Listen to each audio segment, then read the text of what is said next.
What's going on, guys? Tyler from Unbound Athletic here to run through our free 8-week nuclear squat cycle. This is a 3-session per week squatting cycle that's going to focus on helping develop your squat, get out of sticking points, and build more confidence under the barbell when it comes to the barbell back squat. Now, we'll jump straight into the cycle. We've got the base program, which we're going to cover on first. There's a couple of notes there. There's just some key points to keep in mind. Lastly, some additions touching on some of the main secondary movements that we're going to run through this program. But the full program is in the description. You can download it. It's an Excel spreadsheet. And then you get that for yourself so you can enter it and run through it, keep track of all your results, and then go from there. If you enjoyed this video, please leave it a like. We'll add some more programs on different stuff that we've been running through in future weeks. But let's cover up the base program. So day 1, day 2, and day 3, you'll be doing some form of back squatting. Whether we go through just conventional back squatting, tempo back squatting, or front squatting, and then pause back squatting as our different variations of squatting. But every day you'll touch on squats. Day 1 will be heavier. We focus on what's called a conventional hex cycle of squats. And this would be kind of the middle of the hex cycle. Normally hex cycles go 1x6, 3x9, and then 1x12 plus, and then it'll go down after 3 weeks to this format, which is 1x3, 3x6, 1x9 plus. But we've started a little bit heavier. So you get to push the weight on the particular component. 1x3, 2x6 instead of 3x6. I feel like the 3x6 in the program has been too much volume for a lot of athletes, especially the athletes trying this. By adding one less set, gives us a bit more intensity on that first set of 3. The back off sets are still heavy and challenging, and the intensity set still has some value in it.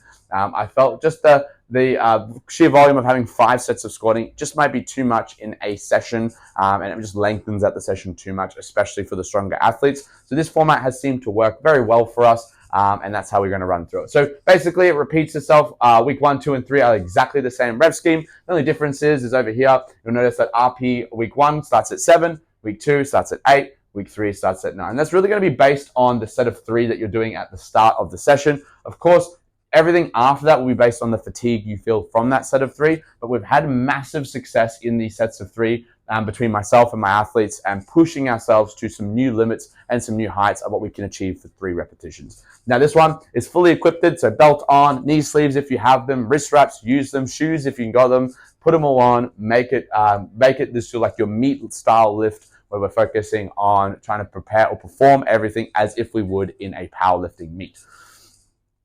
From there, after week 4, we're looking at going for a 3-rep max. So week 4, RPE 10. So 3-rep max, then a 6 RM straight after. So about a 10 to 15 minute rest, and then you'll go for 6 reps, but there's no additional squatting after that. It's a bit of a shorter session, but it's kind of like our mid-program intensity week where we get to see or express our power that we've been developing for the previous 3 weeks.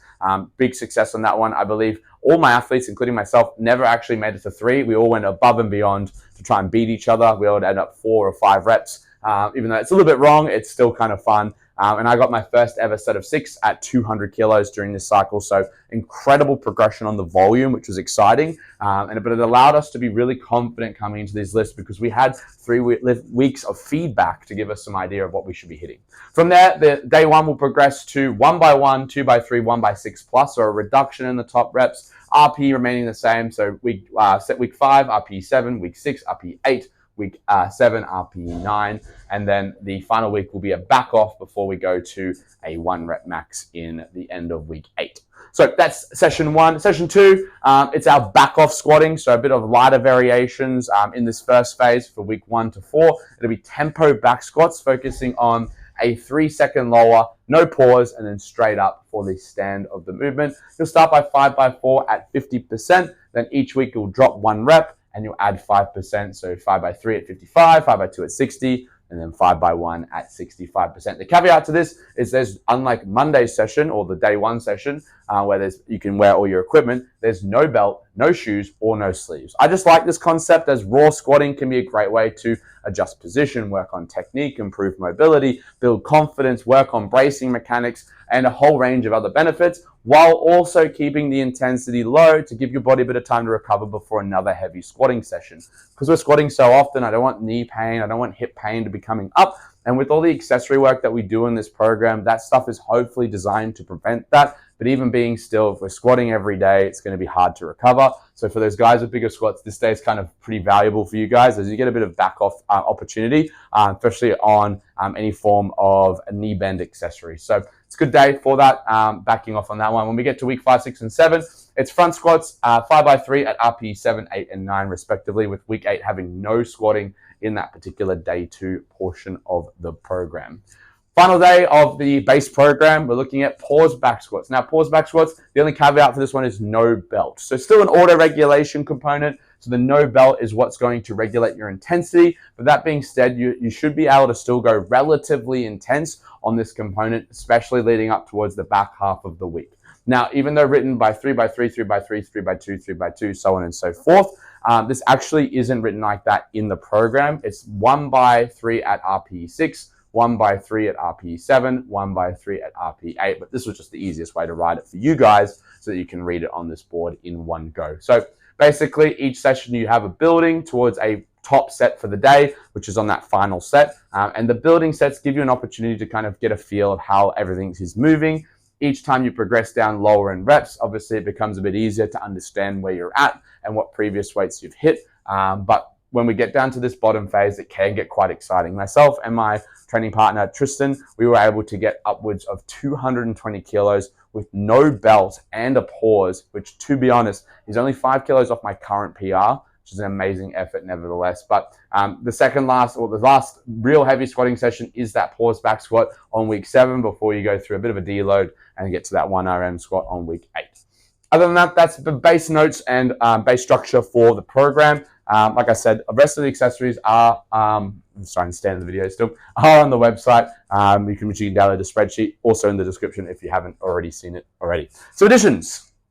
This mostly covers the secondary movement. So I haven't covered any of the major the accessories or auxiliary exercises, any of the hypertrophy work. That's all in the program. You guys can read it and be a bit more custom on that. But these are the main things that I want to keep in the program, things that you should not sub out because they have a purpose or a reasoning in there. With week 1 or day 1 session, week 1 to 4, we've got some front foot elevated Bulgarian split squats, just looking at creating a disadvantaged position for the glute, big glute focus in the auxiliary or the accessory session of day 1. The rep scheme is basically simple. It's 10 reps per side week 1 and 2, 8 reps per side week 3 and 4, and the RP I think is 8 and then 9 on those sessions.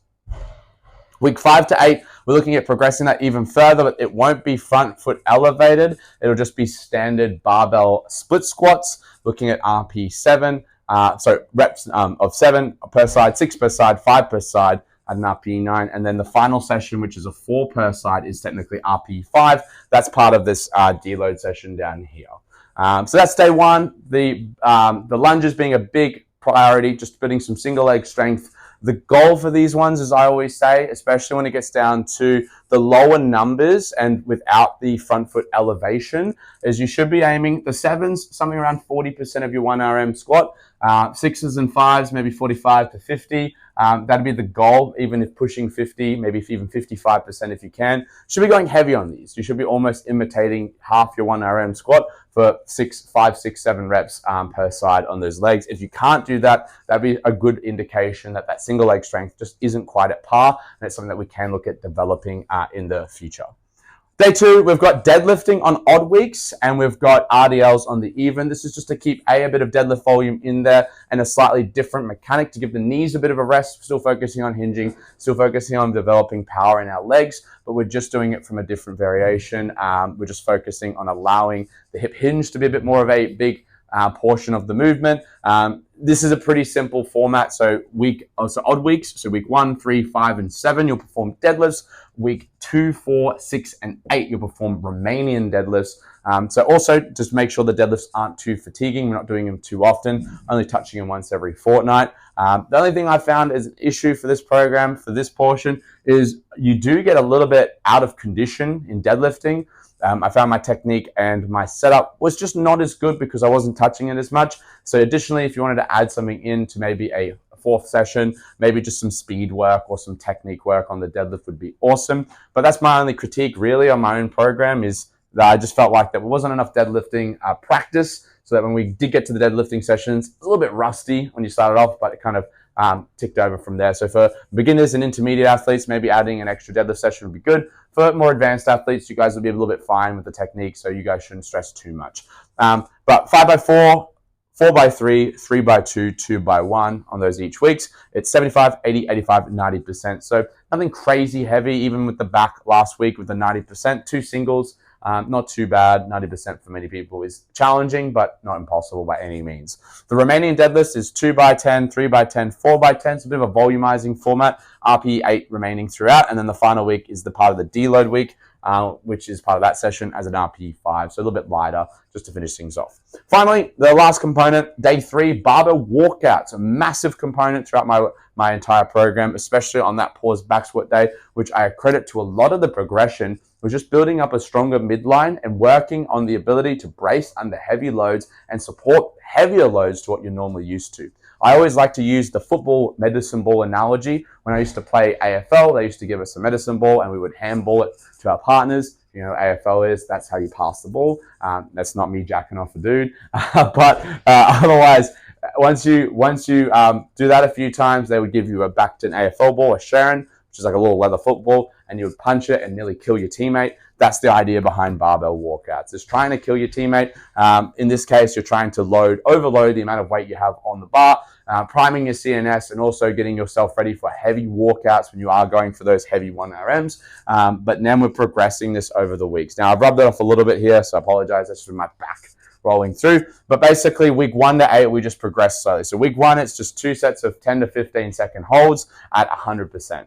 Week 2, we go between 100 and 105. Week 3, all the way to 110. Week 4, 115. Week 5 is when we start adding a bit more of a closer range. So we bring the minimum range up to 105%, up to 120, and then 125, 130%. So the way that I would recommend this component is the stronger your squat, the more you would stick to this side of the board. The weaker your squat, the more you would stick to this side. Just because I find a lot of guys who are a little bit bigger, maybe weigh 100 or 120 kilos, their barbell walkout or their 1RM might be 150. Their barbell walkout might only ever get up to 200, whereas for me, my barbell walkout at this point got up to like 285 kilos. Just impossible for me to walk out successfully without hurting myself. So staying below a little bit on these shorter ranges, maybe even pushing to 110, 115% every now and then was a good opportunity for me to build some conditioning at that without actually breaking or snapping my spine. But I attribute this component a lot to building up some midline stability and the ability to walk out some heavy loads and set them well. But that's overall the program itself. Once again, you can get this one free in the link in the description. If you like this video, please be sure to like it. Comment down below any suggestions you have for the program or any programs you want to see us release. We've got tons more stuff like this in our library. It's just sitting there. No one's using it, so we might as well release it free to you guys at the public and get you guys to use it as best as possible to your abilities. Enjoy the video, and I'll see you guys on the next one. Thank you. Catch you next time.